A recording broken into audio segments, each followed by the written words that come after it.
ओम शांति। आज मीठे मीठे शिव बाबा ब्रह्मा के तन द्वारा कहते हैं, मीठे मीठे बच्चे बाबा हमें कहते हैं कि आपको जब हम सारे दिन में जो भी संकल्प और कर्म करते हैं, क्योंकि हम बाबा के बने हैं ना, तो हमें रोज रोज जो बाबा हम बाबा का ज्ञान सुनते हैं इतने दिनों से, तो अपना हमारी सोच मतलब जो हम संकल्प करते हैं ना, मन में विचार करना, वो अब बदलना चाहिए। अभी भी हम अगर पहले जैसे संकल्प करेंगे व्यर्थ, नेगेटिव, बुरे, तो फिर फायदा नहीं है ना। ज्ञान रोज रोज सुनना क्यों जरूरी होता है? ताकि हमारी बुद्धि में वो ज्ञान की अच्छी अच्छी बातें बुद्धि में धारण हो। बुद्धि नहीं, बुद्धि एक तिजोरी है, ठीक है। बाबा कहते हैं आपको आपकी बुद्धि में सोने का बर्तन बनाने, एकदम स्वच्छ शुद्ध। कलयुगी दुनिया में ना सबकी बुद्धि डस्टबिन बन गई है। जैसे डस्टबिन में कचरा होता है ना, ऐसे आप देखो आपकी बुद्धि में पुरानी दुख की, कितने समय की पुरानी की बातें अभी भी हैं, जिन बुद्धि में से अगर आपने वो बात निकाली और मन में सोचा, तो आपको अगर उस बात के कारण दुख की महसूसता हो रही है, तो मतलब आपने अपनी बुद्धि रूपी डस्टबिन में से वो कचरा निकाल के सूंगा मतलब मन में विचार किया। जैसे समझो डस्टबिन में बहुत समय की कोई चीज पड़ी हुई और आपने डस्टबिन खोला, ऑलरेडी इतनी स्मेल आएगी, और ऊपर से उस जो एक चीज से बहुत दिनों से उसको उठा के हाथ में उठा के सूंघे तो कितनी ज्यादा स्मेल आएगी ना, और वो स्मेल आपके साथ पूरे घर में भी फैलेगी। ऐसे हमारी बुद्धि ना कलयुग की दुनिया में रहते रहते हमारी बुद्धि में विकार, बुराइयां और इतनी सारी दुख की बातें हमने स्टोर करके रखी हैं। कई कचरे की चीजें में ना कई चीजें खराब नहीं होती। जैसे हमारी बुद्धि में कई अच्छी बातें भी हैं, बुरी भी हैं, लेकिन अगर हम अपनी बुद्धि में से वो बुरी बात निकालेंगे ना कि हाँ मुझे पता है वो बात, जैसे ही वो बात पता है वो बुद्धि में से निकल जाती है और मन सोचता है तो उसको और दुख की फीलिंग आती है। तो हमें रोज रोज परमात्मा का ज्ञान सुनना क्यों जरूरी है? ताकि हम उन जो भी कचरे वाली बातें होती है ना, तो बाबा को याद करते हैं, बाबा की बातें सुनते हैं ना, तो वो सारी कचरे वाली बातें निकलती जाती है परमात्मा की याद की शक्ति से। तो हमने याद किया तो निकलती जाएंगी, और फिर हम जो बाबा हमें बातें सुनाते हैं उसको बुद्धि में स्टोर करते जाएंगे, और फिर सारा दिन भी उन्हीं बातों का मनन करते रहेंगे, मन में विचार करेंगे, हाँ बाबा ने ऐसे में ये बताया। तो क्या होता है, वो परमानेंट बुद्धि में फिक्स होती जाती है, नहीं तो निकल जाएंगी। बुद्धि में फिक्स करने के लिए क्या करना पड़ता है?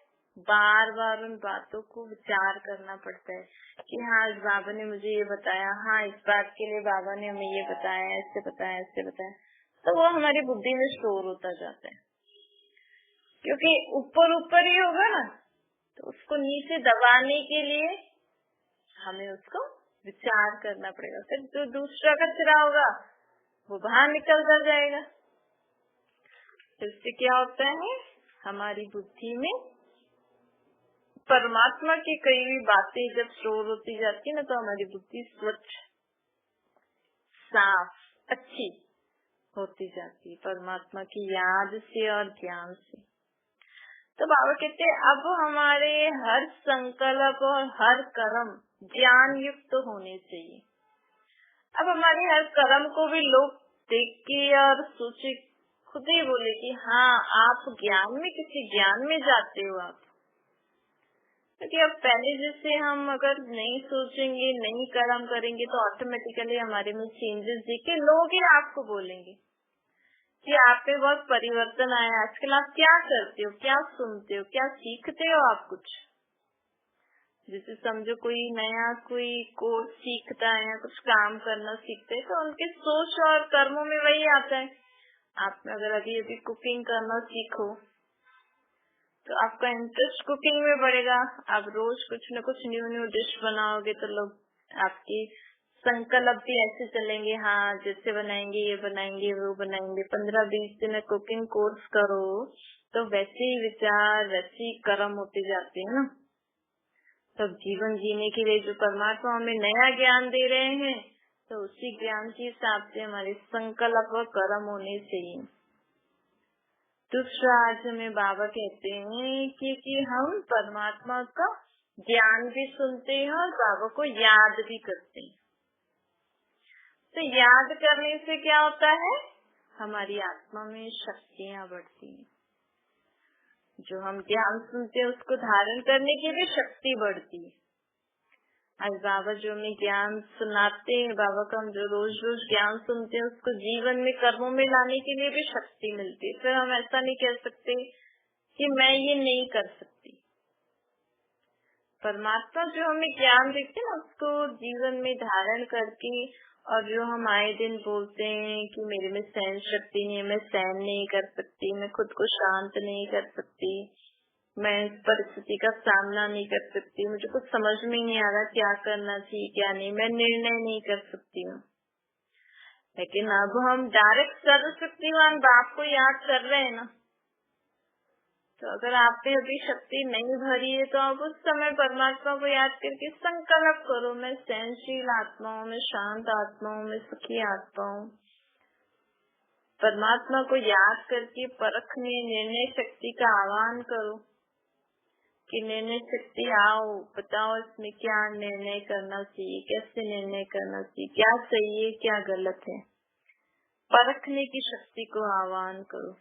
नहीं समझ में आ रहा तो बाबा आप आइए, आप देखिए इसमें क्या ठीक है क्या नहीं, कैसे करना चाहिए।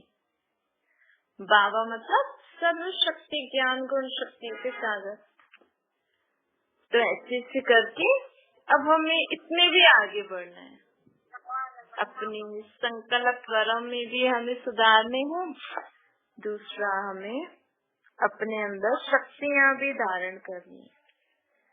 उसके लिए भी हमें कभी नहीं बोलना चाहिए कि मेरे में ये शक्ति नहीं है। आपके पास है, आपके पास शक्तियों का भंडार बाबा है। आप तो जीवन में अगर आपने बाबा को पहचान लिया, बाबा को याद करते हो, तो आपके संकल्प में भी स्वप्न में भी अब ऐसा नहीं आना चाहिए कि मुझे इस बात के कारण दुख है, परेशानी है, नहीं। क्योंकि बाबा हमारे साथ है ना, सर्व सुखों का सागर, सर्व परेशानियों को दूर करने वाला ज्ञान का सागर हमारे साथ है।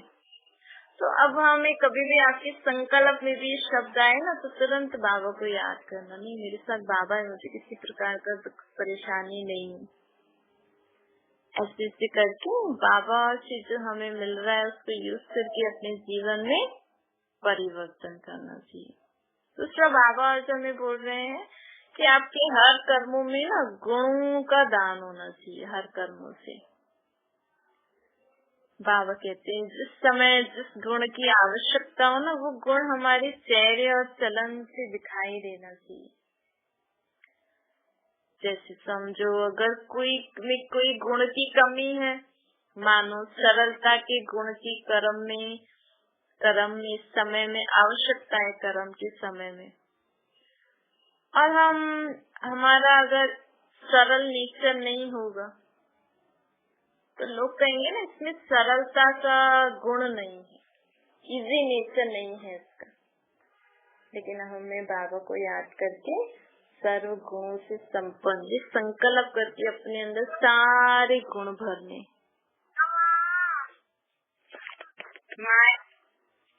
बाबा कहते हैं कि समझो किसी कर्म में आपको सरलता के गुण की आवश्यकता है, और आपसे अगर किसी को सरलता के गुण के अनुभव नहीं होगा तो वो कमी हो जाएगी। मधुरता के गुण की आवश्यकता है, चाहे बोल में, चाहे अगर हमें मधुरता का गुण आवश्यक है उस समय, लेकिन हम थोड़ा सा आवेश में आ जाएं या थोड़े थकावट के कारण मधुर बोल नहीं निकले, चेहरे में हमारा मधुरतापन नहीं हो, सीरियसपन हो, तो गुण संपन्न तो नहीं रहेंगे ना। देखो, हमें किसी को शिक्षा भी देनी होती है, लेकिन अगर हमारे मन में, अगर समझो किसी कोई कुछ ऐसा गलत कर रहे हैं, तो मन में विचार आते ना, अरे रोज फिर से ऐसे कर दिए, तो मन में ही हम नेगेटिव विचार सोचेंगे, तो बोल में भी थोड़ा सा आवेश, मतलब थोड़ा जोर आ जाएगा। और हम मन में ही सोचे थोड़ा शांत, तो अगर हम उनको बोलेंगे भी तो उसमें मिठास आएगी, इससे कड़ाहट, ऐसे तीखे शब्द नहीं लगेंगे। तो हमें मधुरता की आवश्यकता अगर हमारे बोल में जरूरत है, लेकिन हम किसी दिन थके हुए हैं, कोई बात मन में ऑलरेडी है और सामने वाला फिर से गलती कर रहा है, तो उस जो मन में जो बात है उसके कारण हमारे जो सामने जो भी लोग कर रहे हैं गलत, उन पे फिर गुस्सा निकल जाता है ना लोगों का। कहते हैं ना, नहीं मैं किसी और बात के कारण मैंने इसके ऊपर गुस्सा किया। तो बाबा कहते हैं ऐसे नहीं होना चाहिए, हमारे अंदर सर्व गुण हर सेकंड इमर्ज होने चाहिए, तभी हम सर्वगुण संपन्न कहलाएंगे। और इसी कलयुग की दुनिया में ही रहकर हमें सर्वगुण संपन्न इसी शरीर में रहकर ही हमें बनना है। क्या हमारा बाबा टेस्ट ले सकते हैं ना, बाबा कोई भी सिचुएशन ला देंगे, लेकिन अगर हमारे में हर्षितपन का गुण नहीं होगा, मधुरता का गुण नहीं होगा, सरलता का गुण नहीं होगा, तो हम उस बात को इजीली पार नहीं करेंगे, फिर आवेश में आ जाएंगे, थोड़ा डिस्टर्ब हो जाएंगे, हर्षित मुख उदास मुख हो जाएगा, तो सर्वगुण संपन्न तो नहीं बने ना। तो ऐसे करके हमें सारे गुण अपने अंदर धारण करके सर्वगुणों से संपन्न अभी भी बनना है। चाहे कोई से भी बात हो, लेकिन सदा हमारा हर्षित मुक्ता चेहरा, चाहे कोई भी बात हो सदा हमारी मधुर वाणी हो, चाहे कोई भी कैसे भी स्वभाव संस्कार वाला हो, हमें अपने सरलता का गुण नहीं छोड़ना है। इजी नेचर बन के स्वयं के साथ, औरों के साथ सदा मिलजुल के रहना चाहिए, बाबा की नियम मर्यादा के अनुसार, कैसा भी सर्कमस्टेंसेस हो, लेकिन मेरा जो गुण है वो मेरे गुण इमर्ज होने चाहिए। मेरा गुण था जो बाबा ने हमें दिया है। दूसरा, बाबा हमें कहते हैं कि आप जब भी कोई कर्म करते हो, जब भी कोई कार्य करते हो, तो स्वयं भी सदा हल्के, लाइट, खुशनुमा दिखाई देना चाहिए। कोई भी कार्य आप देखो, आप ऐसा लोग आजकल क्या करते हैं, दूसरों का पार्ट देखे तो सोचते हैं, अरे मुझे तो सारा दिन घर का ही काम करना पड़ता है, मुझे तो बच्चों को ही संभाल के रखना पड़ता है, तो अपने काम को छोटा, उनके काम को बड़ा समझ लेते हैं। या जो लोग बाहर काम करते हैं तो सोचते हैं कि कितने आराम से घर में रहते हैं, हमें तो सारा दिन बाहर काम करना पड़ता है। लेकिन आप सदा अपने आप को निमित्त समझो, ये मेरा काम नहीं है। हम क्या कहते हैं कि ये सब सृष्टि तो हमें भगवान ने भेजा है, या पाठ बजाने सब भगवान का ही है, ये वो। तो अब सोचो, मैं निमित्त आत्मा हूँ। किसी को कोई किसी को काम पे रखता है, कोई उनको काम दे देता है, तो वो लोग क्या समझते, भाई मुझे तो ये काम मिला है, इसमें मेरा काम थोड़ी समझते हो। मुझे ये काम मिला है, मुझे ये करके उनको देना है, उनका काम है। ऐसे ही आप ये नहीं समझो मेरा घर, मेरे बच्चे, मेरा फलाना, नहीं, उनका काम है। मतलब ऊपर वाले ने, बाबा ने हमें दिया है, बाबा ने हमें दिया है, आपको ये काम करना है, इसमें मैं खत्म हो जाएगा। बाबा ने हमें दिया है, अच्छे से काम करके बाबा को रिजल्ट देनी है। तो हमें हर कार्य करते ना हल्कापन अनुभव होगा, बोझ नहीं लगेगा। आजकल लोग सब अपना अपना समझते हैं ना, मेरी फैमिली, मेरे बच्चे, मेरा घर, मेरा परिवार, मेरा बिजनेस, मेरा जॉब तो मुझे ही देखना पड़ेगा, मेरी पढ़ाई है, मुझे ये करनी, बाबा ने मुझे बोला है ऐसे ऐसे करो। बाबा को बताओ, बाबा ऐसे ऐसे पढ़ाई में ये प्रॉब्लम आ रही है, मुझे समझ नहीं आ रहा है, ऐसा हो रहा है, तो बाबा मदद करेंगे। संगम युग पे बाबा इसीलिए आते हैं। संगम युग पे बाबा क्यों आते हैं? क्योंकि बाबा को पता है अभी आत्माएं अपना पाठ नहीं बजा सकती, अभी आत्माएं सब थक गई हैं, कोई भी अपना पाठ ठीक रीति से बजा ही नहीं सकती, क्योंकि आत्माओं में शक्तियां नहीं है, गुण नहीं है, समझ नहीं है, कहाँ से बजाएंगी आत्माएं पाठ। तो बाबा कहते हैं इसीलिए सदा जीवन में हल्के रहो, लाइट रहो, खुशनुमा रहो। इसके लिए सदा खुद को क्या समझना पड़ेगा? मैं निमित्त आत्मा हूँ, मैं निमित्त आत्मा हूँ, निर्माण होकर जीवन जियो, अहंकार में नहीं हो। निर्माण मतलब झुकना नहीं, लेकिन अपना नेचर, अपना स्वभाव, अपने बोल, अपने कर्म ऐसे आप सॉफ्ट बना लो, सबके साथ मिलजुल के रहो, लोग आपके सामने आप ही झुक जाएंगे। ऐसे हमें निर्माण रहना है, निर्माण भावना रखनी है, और अपना स्वभाव सदा हमें अच्छा रखना है, निर्मल रखना है, वाणी हमें सदा निर्मल रखनी है। तभी आप जो भी कार्य करोगे ना, तो उसमें हल्के, लाइट और खुशनुमा रहोगे। देखो ये बाबा हमें ना एकदम अच्छी लाइफ जीने की ट्रिक्स बताते हैं।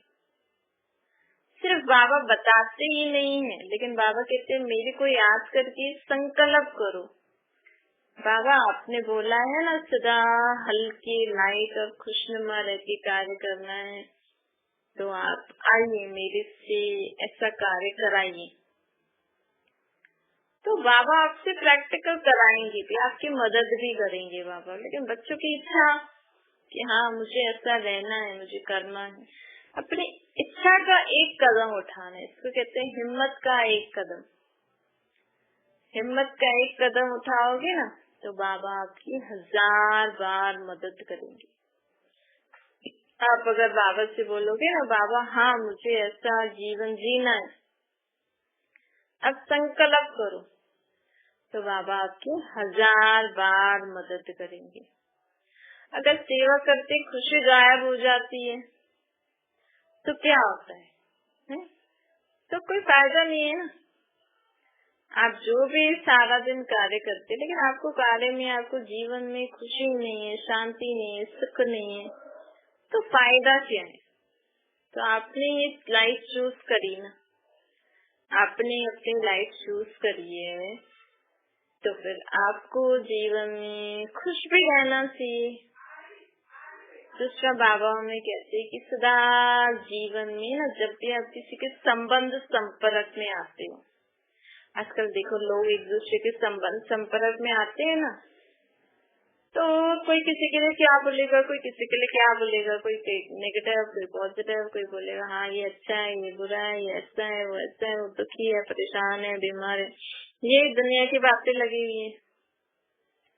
तो इससे न तो आप किसी को दुआएं दे रहे हो, न वो आपको दुआएं दे रहे। बाबा कहते इस समय जीवन जीने के लिए ना, आपको भी अगर खुश रहना है, दूसरों को भी खुश करना है, तो सबके लिए ना अच्छा सोचने का व्रत रख लो।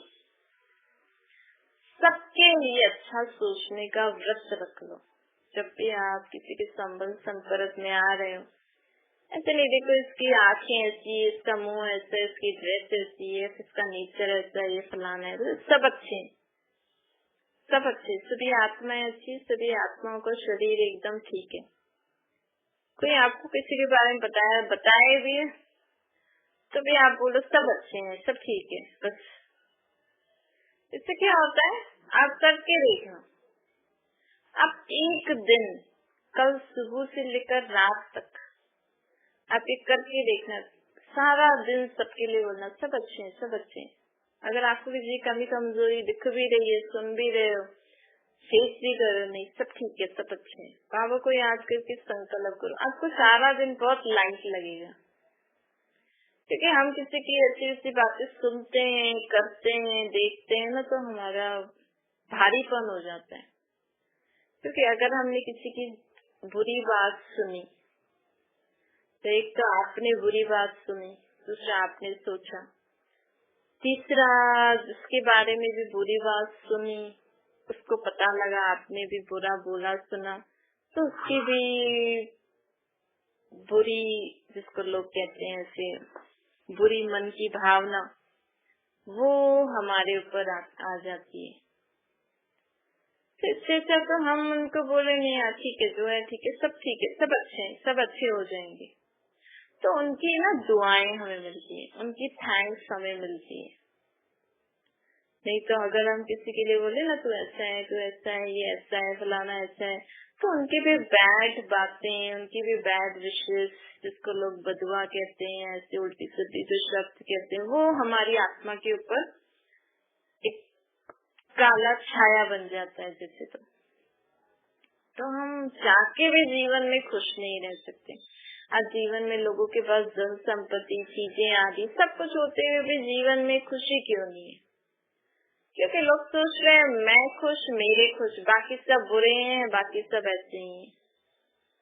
लेकिन आप जिस दिन आपने ये रहना सीख लिया ना, मैं भी अच्छी, वो भी अच्छे, सभी खुश, सभी अच्छे हैं, सब खाएं मैं भी खाऊं, सब खुश रखें, सब जिए मैं भी जीऊं, तो कैसे क्या होता है? दूसरों की दुआएं हमें मिलती है। इस समय दुनिया में सबसे ज्यादा इस चीज की कमी, न तो लोग दूसरों को दुआएं दे सक रहे हैं, न खुद ले सक रहे हैं। इसीलिए तो जीवन में सुख शांति नहीं है ना। आप भी सबको दुआएं दो, और आपकी दुआओं से लोगों को अच्छा लगेगा, खुशी होगी, तो वो भी आपको दुआएं देंगे। ऐसा नहीं सिर्फ हम उनको दिखा के उनको दुआएं दें। आप मन में सबके लिए अच्छा सोचो, आप एक सबके लिए अच्छा सोचो, किसी का अच्छा हो जाएगा ना, तो उसके मन में भी थैंक्स निकलेगी, चाहे वो थैंक्स करेगी भगवान को, लेकिन भगवान ने भी उनकी वो जो भी विश थी, जो भी बात है, वो आपके थ्रू विश की पूरी करी ना। भगवान के पास तो शरीर नहीं है, आपने बोला सब अच्छे हैं, सबका सब ठीक हो जाएगा, तो बाबा ने आपकी गुड विश जिसको चाहिए थी वहाँ तक पहुँचा दी। अब उसका अच्छा हो गया, उसको तो पता नहीं, उसको तो लगा भगवान ने ही किया है, लेकिन भगवान ने आपकी गुड विशेष द्वारा उसका अच्छा करा दिया, तो उसके मन में जो थैंक्स निकलेगी वो आप तक पहुँच जाएगी। तो आपके जीवन में ये दुआएं आगे बढ़ा पाना, फिर आपको बहुत अच्छा लगेगा। आप सारा दिन यही काम करते रहो, सबके लिए अच्छा सोचो, अच्छा बोलो, अच्छा करो, तो आपको सबकी दुआएं मिलेंगी ना। ये सबसे सहज साधन है जीवन में सदा सुख शांति खुशी से रहने का। और ऐसे लोग बहुत जल्दी आगे भी बढ़ जाते हैं। दुआएं दो, दुआएं लो, ये संबंध संपर्क में आते हैं तो मन से आपके प्रति दुआएं निकले, आप भी उनके लिए दुआएं करो। ये सबसे सहज साधन है जीवन में आगे बढ़ने के लिए। अच्छा, मीठी मीठी सी लगे बच्चों प्रति माता पिता बाप दादा का याद प्यार और गुड मॉर्निंग। रूहानी बाप के हम सभी रूहानी बच्चों को नमस्ते। हमारी भी रूहानी माता पिता बाप दादा को याद प्यार गुड मॉर्निंग और नमस्ते। आज बाबा में कहते हैं, एक मिनट,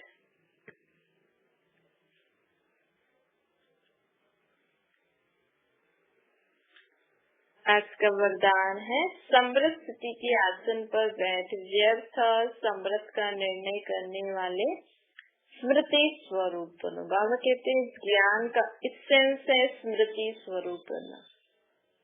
हम इतना सारा रोज रोज बाबा का ज्ञान सुनते हैं, तो जीवन में हर समय हमें हमें ये ज्ञान समय समय पर स्मृति में आना चाहिए। अगर हम ध्यान से सुनेंगे ना रोज, तो हमारी बुद्धि में बातें स्टोर हो जाएंगी और हम उसके बाद बार रिवाइज करते रहें कि हाँ आज बाबा ने ये पॉइंट बोला, आज बाबा ने ये पॉइंट बोला, आज बाबा ने ये पॉइंट बोला। कोशिश करती है ना, जब आप बाबा की मुरली सुनते हो उसके 10-15 मिनट, मतलब मुरली सुनने के 15 मिनट तक, 5 मिनट 10 मिनट जितने भी आप दे सकते हो, ज्यादा नहीं तो 5 मिनट में रिवाइज करो पहले शांति से। हाँ मैंने आज क्या क्या सुना। जब भी हम तो 1 मिनट बाबा को याद करते, वैसे 5 मिनट करना चाहिए, पर क्योंकि आप लोग को रखना 9 बजे के बाद, तो 5 मिनट बाद जैसे आप फोन रखते हो ना, तो 5 मिनट तक सोचा करो आज मैंने क्या क्या सुना। तो जो भी पॉइंट आप रिकनेक्ट करोगे, आपके बुद्धि में जो भी स्टोर हुआ, उसको तुरंत 5 मिनट में रिवाइज करना। हाँ ये सुना, ये सुना, ये सुना, ये सुना। फिर जैसे गाय उगाड़ती रहती है ना, गाय चारा खा लेती है, फिर बाद में उगाड़ती रहती है सारा दिन। फिर आप एक एक वो पॉइंट पे थोड़ी थोड़ी देर में विचार करना। हाँ आज बाबा ने ऐसा बोला।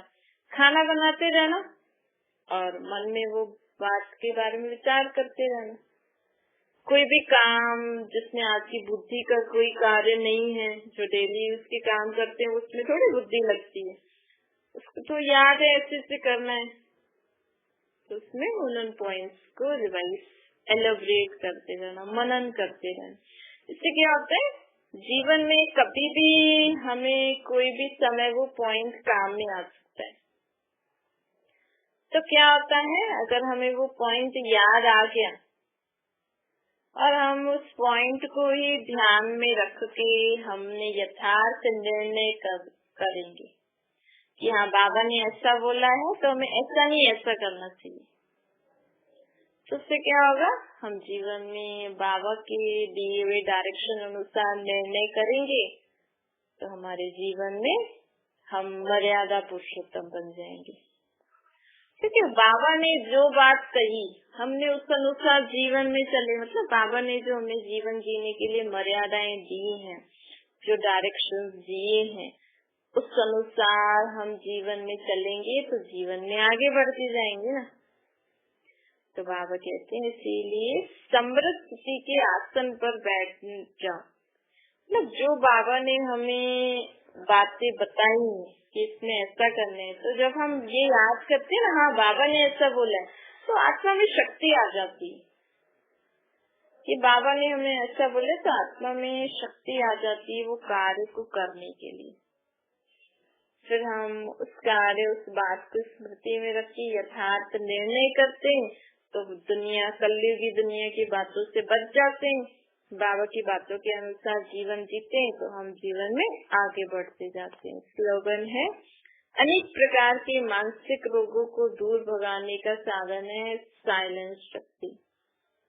आज किसी को कोई बीमारी होती है ना, पहले तो है हाँ ठीक है ये खाया इसलिए हो गया, पर कई बीमारियों में डॉक्टर्स बोलते हैं नहीं सब ठीक है, फिर पूछते आप कुछ सोचते हो, जिसको लोग मानसिक बीमारियां कहते हैं ना। तो ये जो भी है ना, ये डिप्रेशन या ऐसी जो भी ऐसी बीमारियां होती हैं ज्यादा सोचने के कारण, तो वो भले आप दवाइयां आदि जो ले रहे हो लो, जो लोग लेते हैं, लेकिन उन बीमारियों से मुक्त होने का सबसे सहज साधन है शांति की शक्ति, जो हमें बाबा को याद करने से मिलती है, जिसको हम इंग्लिश में मेडिटेशन कहते हैं, योग अभ्यास।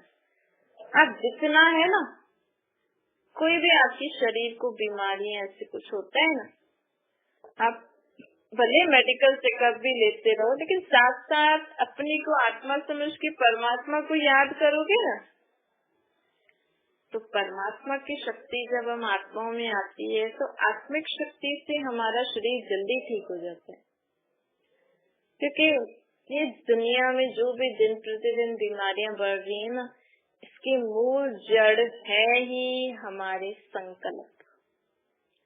वेस्ट, नेगेटिव, डर्टी थॉट्स जो होते हैं ना, ये थॉट्स ही दिन प्रतिदिन नई नई बीमारियां जो निकल रही है ना, इसका मूल कारण ये हमारी आत्मा में जो मन है वो फालतू ज्यादा सोच रहे हैं। तो आत्मा की शक्ति फालतू सोच में खर्च हो रही है ना, तो आत्मा की शक्ति जो शरीर को तंदुरुस्त रखती थी, आज वो अपने शक्ति को फालतू वेस्ट कर रही है, तो इससे बीमारियां बढ़ती जा रही हैं। तो बाबा कहते हैं अनेक प्रकार के मानसिक रोगों को दूर भगाने का साधन है शांति की शक्ति। सारे दिन में अपने लिए कम से कम आधा